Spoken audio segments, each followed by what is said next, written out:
আমরা চেয়েছিলাম আওয়ামী লীগ, বঙ্গবন্ধুর আওয়ামী লীগ, শেখ হাসিনার আওয়ামী লীগ। শেখ হাসিনা আজকে যে বিষয় নিয়ে কাজ করছে, ডিজিটাল বাংলাদেশ করার পর স্মার্ট বাংলাদেশ করার স্বপ্নে তিনি লড়াই করছেন।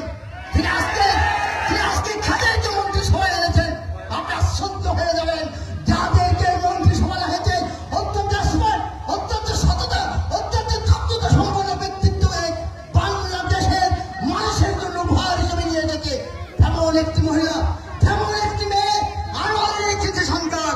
সেদিন দুঃখ সাথে বলতে হয় 1996 সালে যদি আতাউর রহমান যদি এমপি হতেন, অবশ্যই তিনি মন্ত্রী হতেন। আমাদের ভাগ্যের নির্মম পরিহার, সেদিন ওনাকে হারিয়ে দেওয়া হয়েছিল। এই পরিবার হারিয়ে দিয়েছিল ওনাকে। আজকে দীর্ঘ 15 বছর পরে আবার সেই পরিবার শেখ হাসিনা বেছে নিয়েছেন।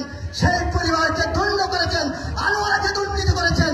আজকে উপজেলা চেয়ারম্যান প্রার্থী হিসেবে একজন যোগ্য সৎ, আমি শুধু আমার বন্ধু হিসেবে নয়, অত্যন্ত সৎ উপজেলা প্রশাসনের প্রশাসক হতে গেলে যে ক্যাপাসিটির দরকার, যে লেখাপড়ার দরকার, যে যোগ্যতাগুলোর দরকার, আপনি সেখানে থাকেন, সেখানে তিনি সচিব থাকেন, তিনি ফার্স্টার ডেপুটি অফিসার, যিনি তিনি ফার্স্টার ডেপুটি অফিসার, অ্যাসিস্ট্যান্ট, তিনি ফার্স্টার ডেপুটি অফিসার।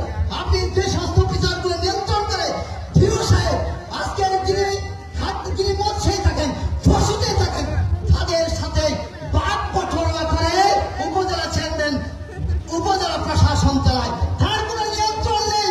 উপজেলা প্রশাসনের যে সমস্ত বিকাশ যারা ইত্যাদায় করছে, হেলথের জিএসও সে কি করে?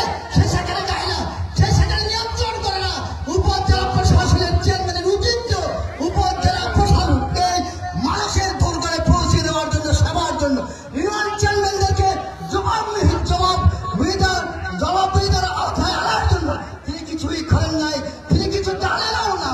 তিনি শুধুমাত্র পার্সেন্টেজগুলো ভাগ বটারা করে কোন রকমের দায়িত্ব উপজেলা প্রশাসন চালিয়েছেন। পরিশেষে আপনাদের কাছে ফরিয়াদ জানাই, 29 মে আপনারা অবশ্যই আনারস খায় ভোট দিয়ে আপনাদের স্ত্রীদের, আপনাদের বোনদের, আপনাদের ভাইদের, আপনাদের ছোট ছোট যারা অন্যান্য তরুণ বয়সী যারা পাঠার হয়েছেন তাদের উদ্বুদ্ধ করে কেন্দ্রে নিয়ে যাবেন। আপনার সরাসরি উপস্থিত থাকবেন এবং 29 তারিখ বিজয় ইনশাআল্লাহ সুনিশ্চিত, এটা ধরে রাখতে পারেন।